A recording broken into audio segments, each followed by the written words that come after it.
TVN99 news కి స్వాగతం.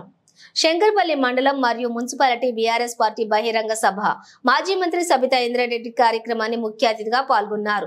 ఆమె మాట్లాడుతూ కాంగ్రెస్ అంటే కరువు, ఆకలి కేకలు, తాగునీటి కష్టాలు, ప్రజలందరికీ కరువు తెచ్చిన కాంగ్రెస్ పార్టీకి ఓటు వేస్తే అది వృధా అవుతుంది. తప్పుడు హామీలతో ప్రజలను మభ్యపెట్టి కాంగ్రెస్ ప్రభుత్వాన్ని నమ్మకూడదని చేవెళ్ల పార్లమెంట్ బీఆర్ఎస్ అభ్యర్థి కేసాని జ్ఞానేశ్వర్ నిలబడదాం, ఆయనను గెలిపించుకుందామని చెప్పి తెలియజేశారు. చేవెళ్ల పార్లమెంట్ బీఆర్ఎస్ అభ్యర్థి జ్ఞానేశ్వర్ మాట్లాడుతూ ఎల్లప్పుడూ ప్రజలకు అందుబాటులో ఉంటా, చేవెళ్ల పార్లమెంట్ బీఆర్ఎస్ పార్టీ అభ్యర్థిగా తనను బరిలోకి దింపినందుకు కేసీఆర్ కు అలాగే ప్రత్యేక కృతజ్ఞతలు అంటూ ఆశీర్వదించి గెలిపిస్తే మీలో ఒక్కడిగా ఎల్లప్పుడూ అందుబాటులో ఉండి సమస్యల పరిష్కారానికి నేను కృషి చేస్తాను అంటూ సాధ్యం కాని హామీలిచ్చి అధికారంలోకి వచ్చిన కాంగ్రెస్ పార్టీకి ప్రజలు బుద్ధి చెప్పాలి. 100 రోజుల్లో ఆ ప్రభుత్వం ఒక్క హామీని కూడా నెరవేర్చలేదు. రాష్ట్రంలో ప్రణాళిక లేని పాలన సాగుతోంది. మాజీ శాసన మండలి చైర్మన్ స్వామిగౌడ్ మాట్లాడుతూ కాసాని జ్ఞానేశ్వర్ని గెలిపించుకుందాం, అధికారం కోసం స్వలాభం కోసం పార్టీలు మారిన నాయకులకు రానున్న ఎన్నికల్లో గట్టిగా బుద్ధి చెప్పాలి. బీసీ బిడ్డ మనలో ఒకరిగా ఉండే కాసాని జ్ఞానేశ్వర్కి మనమంతా అండగా ఉండి భారీ మెజారిటీతో గెలిపించుకుందాం. ఆయన జెడ్పీ చైర్మన్, ఎమ్మెల్సీగా ఈ ప్రాంతం అభ్యున్నతికి ఎంతో కృషి చేశారు. వ్యక్తిగతంగా అనేక మందిని ఆదుకుంటుంది. ప్రజలకు ఎప్పుడూ అందుబాటులోనే ఉండే నాయకుడు విఘ్నేశ్వర్ అని అన్నారు. చేవెళ్ల ఎమ్మెల్యే కాలే యాదయ్య మాట్లాడుతూ రాష్ట్రాన్ని అన్ని రంగాలలో చేసినటువంటి ఘనత కూడా అభివృద్ధి చేసినటువంటి ఘనత కూడా కేసీఆర్ కే దక్కుతుంది. కానీ మొత్తం కాంగ్రెస్ ప్రభుత్వం ప్రజల సమస్యలను గాలికి వదిలేసింది అంటూ కాంగ్రెస్ పార్టీ వచ్చింది, కరెంటు పోతుంది, రాష్ట్రంలోని అన్నదాతలకు సరిపోని పంటలకు నీరు లేదు, ఇక ఇప్పుడు హామీలతో ప్రజలను మోసం చేసే ప్రభుత్వం చేపట్టింది. చేవెళ్ల గడ్డపై ప్రజలు గులాబీ జెండా ఎగరవేయడానికి సిద్ధంగా ఉన్నారు అన్నారు. అందరికీ పత్రికా సోదరులకు అందరికీ కూడా నా యొక్క నమస్కారం తెలియజేస్తూ ఈ రోజు ఒక ఫోన్ కాల్తోనే ఇంతమంది అశేష జనము వచ్చినందుకు వారందరికీ కూడా హృదయపూర్వక ధన్యవాదాలు తెలియజేస్తున్నాను. ముఖ్యంగా మన అభ్యర్థి అయినటువంటి కాసాని జ్ఞానేశ్వర్ గారు మనకు బీసీ నాయకుడు, ఎన్నో 93 కులాలను ఐక్యం చేసి car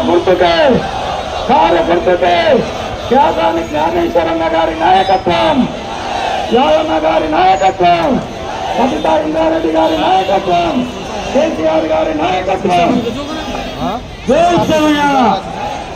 single window chairman జయశ్వర్ Reddy గారు ఒక్క నిమిషం మాట్లాడాలి. జయశ్వర్ రెడ్డి గారు అడుగుతున్నా, ఇంకెన్ని నెలలు కావాలి మీకు మన రాష్ట్ర ప్రజలకు మీ పథకాలు అందాలంటే? 5 నెలలు సరిపోవా? ఇంకెన్ని నెలలు కావాలి? నేను అందుకే మీ అందరికి చేతులెత్తి మొక్కుతున్నా, దయచేసి కారు గుర్తు మీద ఓటేసి జ్ఞానేశ్వరన్న గారికి అత్యధిక మెజారిటీ ఇవ్వాలని చెప్పి మీ అందరిని మనస్ఫూర్తిగా కోరుకుంటూ, ఇంకా పెద్దలు మాట్లాడాలి కాబట్టి నేను సెలవు తీసుకుంటాను.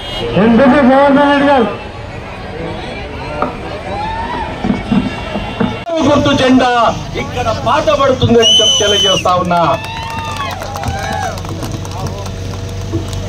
ఈ జెండా మనకేమిచ్చింది? ఎన్నడూ చూడలే. 50 ఇండ్లున్న దగ్గర మిషన్ భగీరథ నీళ్ల ట్యాంక్ వచ్చింది. 20 ఇండ్లు ఉన్నటువంటి దగ్గర కూడా మిషన్ భగీరథ నీళ్ల ట్యాంక్ వచ్చింది. ఇంకా అనేక రకాల సౌకర్యాలు మనకు వచ్చున్నాయి. ఆ సౌకర్యాలన్నీ కూడా గౌరవనీయులు మంత్రి గారు మాట్లాడతారు.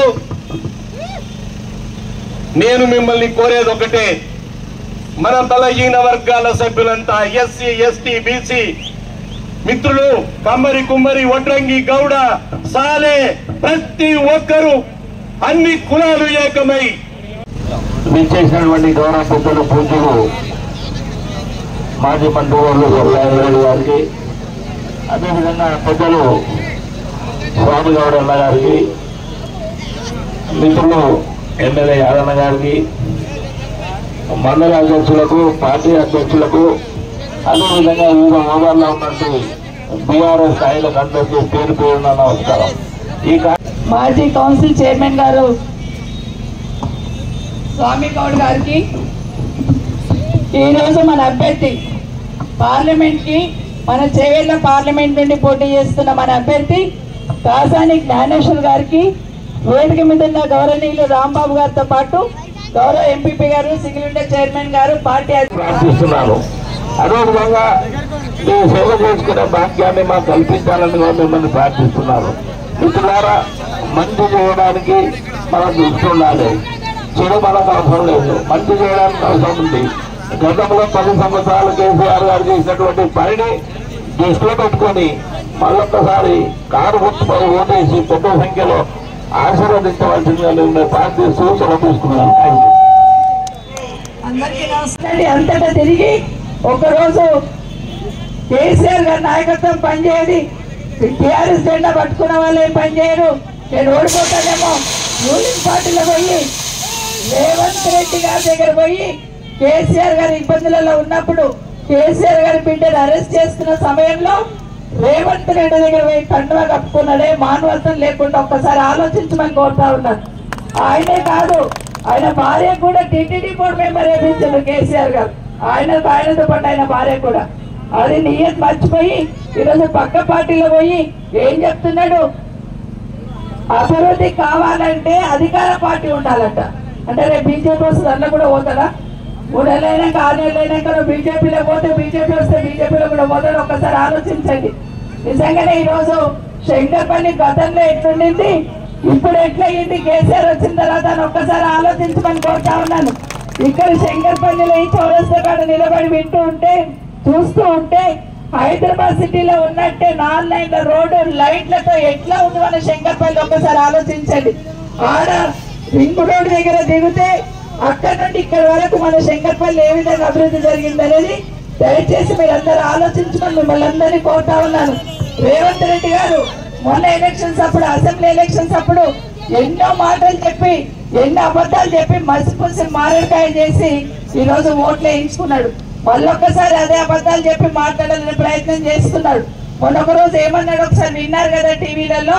మొన్న మహేశ్వరం వచ్చినప్పుడు ఏం చెప్పిండంటే, కేసీఆర్ ఇంటి మీద వాళ్ళ కాకి నా ఇంటి మీద వాళ్ళొద్దు అన్నాడు. అన్నాడా? మరి పక్క నిలబడ్డ ఆయన ఎవరు? ఏ ఇంటికి వెళ్ళి వచ్చిండు? పక్కన ఇంటికి నిలబడ్డాయన అంటే ఆయన కాకి గాడేమో గద్దనే. ఈరోజు కాసాని జ్ఞానేశ్వర్ గారిని ఆశీర్వదించడానికి వచ్చిన మీకు అందరికీ కూడా మరొకసారి ధన్యవాదాలు తెలియజేస్తా ఉన్నాను. అయితే మీరు ఇచ్చిన ఈ భరోసాతోనే మీ అందరి గొంతుకై కాసాని జ్ఞానేశ్వర్ గారు పార్లమెంట్ లో మాట్లాడబోతా ఉన్నారు, ఇంద్రారెడ్డి గారు సాక్షిగా. అవునా కాదా?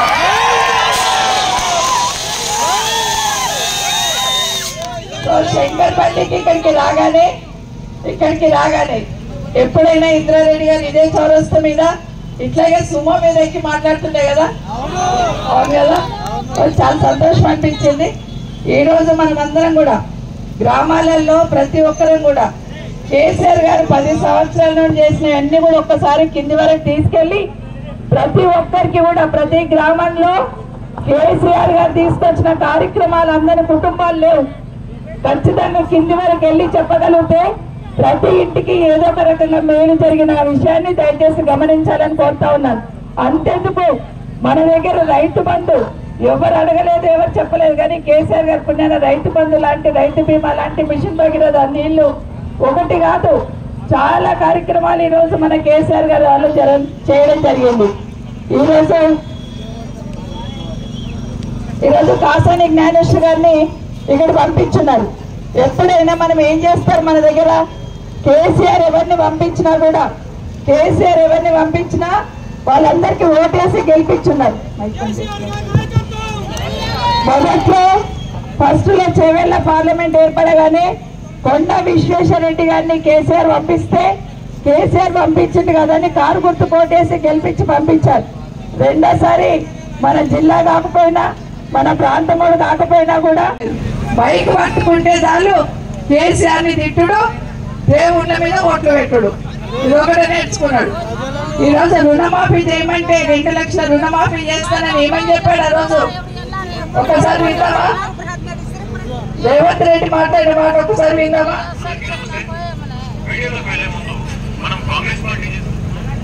ఒక్క నిమిషం వింటాను. ఇప్పుడు తీసుకుంటే 10,000 వస్తుంది రైతు బంధు, కాంగ్రెస్ అధికారంలోకి వస్తే 15,000 వస్తాయి. 15,000 ఏం చెప్పిండు? రుణమాఫీ లక్షల రూపాయలు తెచ్చుకోవాలి. డిసెంబర్ 9 నేను మాఫ్ చేస్తా. కాబట్టి రైతులందరికీ నేను విజ్ఞప్తి చేస్తున్నాను, ఎమ్మడే బ్యాంకు పోయి లోన్లు తెచ్చుకోవాలి. వచ్చిన ఎమ్మడే నేను రుణమాఫీ చేస్తాను. అయ్యిందా? ఇప్పుడు పెన్షన్ తీసుకుంటే 2000 వస్తాయి, కానీ ఒక్క నెల వాయిదా పడ్డారంటే వచ్చే నెల మేము 4000 ఇస్తాం. వచ్చినాయా 4000? ఎవరైనా చాలా చెప్పాడు 500 రూపాయలకే గ్యాస్ ఇస్తాడు, ఆడపిల్లలకు స్కూటీలు ఇస్తాడు, రకరకాల చదువుకున్న పిల్లలకు ఉద్యోగాలు రాకపోతే డబ్బులు వేస్తానని నిరుద్యోగ వృత్తి వేస్తాడు. ఒక్కటి కాదు, ఎన్ని కావాలి? మా అమ్మలందరూ ఇక్కడ ఉన్నారు, మా అక్క చెల్లెళ్ళు అందరూ. ఆడబిడ్డ పెళ్ళైతే కేసీఆర్ ఏమో 1,00,000 రూపాయలు ఇస్తే రేవంత్ రెడ్డి ఏం చెప్పింది, 1,00,000 రూపాయలతో పాటు తులం బంగారం ఇస్తాడు. ఇప్పుడు అది కూడా దిక్కు లేకుండా పోయింది.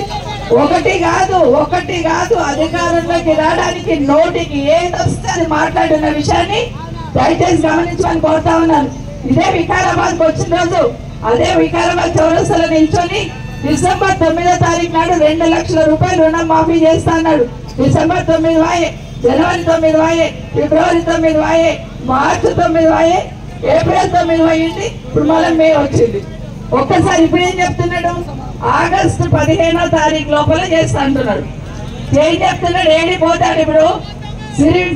కరీంనగర్ పోతేనేమో వేములవాడ దేవుని మీద ఒట్టేసి వచ్చి, బాసర పోతే బాసర అమ్మవారి మీద ఒట్టేసి వచ్చి, యాదగిరి పోతే యాదగిరి గుట్ట పోతే యాదాద్రి లక్ష్మీనరసింహస్వామి మీద ఒట్టేసి వచ్చి, మొన్న పెద్దమ్మ గుడి దగ్గర ఒట్టేసి, ఇప్పుడు మన దగ్గర దేవుడు ఏ దేవుడు మన దగ్గర సేవల వెంకటేశ్వర స్వామి ఉన్నాడేమో, ఆయన అనుకుంటున్నట్టు వెంకటేశ్వర స్వామి అనుకుంటున్నట్ట. ఆగస్టు 15వ తారీఖు వరకు రేవంత్ రెడ్డి నా దగ్గరికి రాకపోతే చాలు ఈ రూట్లో అనుకుంటున్నాడంట. ఎందుకంటే చేవెళ్ళ రూట్లో వస్తే నా మీద కూడా కొట్టేసిపోతాడు ఈయన, వేసలో చేయడం కానీ ఇక్కడ రాకుండా ఉంటే చాలు అనుకుంటున్నాడు. దేవుళ్ళ మీద ఓట్లే వెళ్తే, ఎందుకంటే వాళ్ళు ఏం చేసినా ఏం లేవు కాబట్టి, ఏం చెప్పుకోవాలో అర్థం కావట్లేదు కాబట్టి ఏదో ఒక రకంగా పబ్బం గడుపుకునే ప్రయత్నం చేస్తా ఉన్నారు. ఒక్కటి మాత్రం గుర్తుపెట్టుకోండి, తెలంగాణ గొంతు వినిపించాలన్నా, తెలంగాణ గలం అక్కడ వినిపించాలన్నా మన ఒక్క బీఆర్ఎస్ పార్టీ వల్ల మాత్రమే సాధ్యమవుతుంది. అదే కాంగ్రెస్ పార్టీ బీజేపీ అయితే వాళ్ళ పార్టీ ఏజెండా మాత్రమే వినిపిస్తారు పార్లమెంట్ లో. కానీ అదే బీఆర్ఎస్ పార్టీ మన వాళ్ళు ఉంటే తెలంగాణ ఏ సమస్య ఉన్నా కొట్లాడి తెచ్చుకునే అవకాశం ఏర్పడుతుంది. దయచేసి గుర్తుపెట్టుకోమని మీకు అందరికి మనవి చేస్తున్నా. ఈరోజు మన జ్ఞానేశ్వర్ గారు 9 జ్ఞానేశ్వర్ గారిని గెలిపించి పంపిద్దాం. 96 కులాలు అంటే బీసీలు, ఎస్సీలు, ఎస్టీలు, మైనార్టీలు 96 కులాలు తీసుకున్నాడు. నేను జ్ఞానేశ్వర్ గారికి ఏం చెప్తున్నంటే 96 కులాలతో పాటు ఓసీలను కూడా చేర్చుకోండి. 97 కులాలు అయితే తప్పకుండా అందరి పక్షాన్ని మీరు పార్లమెంట్ లో గొంతింపించండి అని మీకు మనవి చేస్తా ఉన్నాను. ఖచ్చితంగా మనం ఓట్లేసి గెలిపిద్దాం. మనమే ఈరోజు ముందు వరుసలో ఉన్నాం, మొదటి స్థానంలో ఉన్నాం, తప్పకుండా గెలవబోతున్నాం. మీరు అందరూ ఆస్వాదించండి, సహకరించండి అని మీకు అందరికి కూడా మరొకసారి పేరు పేరున కోరుకుంటూ 13వ తారీఖు నాడు మనది 1వ నంబర్ మీద 3 ఈవీఎంలు ఉన్నాయి, 3 బాక్సులు. మొదటి బాక్స్ లో 1వ నంబర్ మీద కాసాని జ్ఞానేశ్వర్ గారి గుర్తు కారు గుర్తు కోటేసి గెలిపించమని మీకు అందరు కూడా మరొకసారి తెలియజేసుకుంటే, ఎందుకంటే ఒక్కసారి గుర్తు పెట్టుకోండి, ఇంటికి పోగానే, వ్యవసాయం దగ్గర పోగానే, కరెంటు పోగానే ఎవరు గుర్తుకొస్తున్నారు? కేసీఆర్ గుర్తుకొస్తున్నాడు. ఇంట్లో నల్లాలు రాకపోతే ఎవరు గుర్తుకొస్తున్నారు? కేసీఆర్ గుర్తుకొస్తా ఉన్నారు. రైతు బంధు పడకపోతే రైతు కళ్ళల్లో నీళ్ళు ఎవరు గుర్తుకొస్తున్నారంటే కేసీఆర్ గుర్తుకొస్తున్నాడు. ఈరోజు ఒకటి నేను అనుకుంటే ఊర్లు పలకరించిన నాదుడు లేరు, అడిగే వాళ్ళు లేరు. ఈరోజు పెన్షన్ నిన్న పోయిన నెల ఎప్పుడు వచ్చింది? పెన్షన్ 26వ తారీఖు నాడు పెన్షన్ వచ్చింది. కేసీఆర్ ఉన్నప్పుడు 1వ తారీఖు నుండి 5వ తారీఖు వరకు పెన్షన్ వేసిండు కేసీఆర్ గారు. మధ్యలో ఒక నెలనేమో లోపలికి నొక్కేసింది, ఒక నెల ఏనే లేదు. ఇది గుర్తుపెట్టుకోమని మనవి చేస్తా ఉన్నాను. నిజంగానే పెన్షన్ 2000 ఇస్తాను, 4000 ఇస్తాను. 4000 దేవుడేరుగా కనీసం 2000 కూడా వస్తలేవు. అవి కూడా గుర్తుపెట్టుకోమని మీకు అందరికి కూడా మనవి చేస్తూ, ఇవన్నీ చక్కగా మన దగ్గరికి రావాలంటే వాళ్ళు ఇచ్చిన